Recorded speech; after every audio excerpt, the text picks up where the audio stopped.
मी स्वतः रसायनशास्त्राचा विद्यार्थी आहे आणि राजकारणामध्ये अंकगणित आणि गणितशास्त्र चालत नाही. बहुतांश वेळेला ते विरोधातच पडतं आणि मग रसायनशास्त्राच्या नियमाप्रमाणे एखाद्या घटकात दुसरा घटक टाकला आणि तोही अनैसर्गिक असला आणि त्या दोन घटकांमधला विरोधाभास यापूर्वीचा सातत्याने गुणधर्मात असला तर गुणधर्मात जे विरोधात असलेले घटक एकात दुसऱ्यात टाकले की स्फोट होतो. मनसे आणि उभाटा सेनेचा स्फोटच होईल आणि त्यामुळे त्याची पावलं आता दिसत आहेत.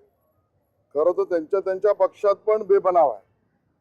उभाटा सेनेमध्ये सुद्धा उद्धवजी त्यांच्या वडिलांना मानणारी म्हणजे उद्धवजींना मानणारी लोक वेगळी आणि आदित्य ठाकरे यांची विचारधारा आणि त्यांची लोक वेगळी.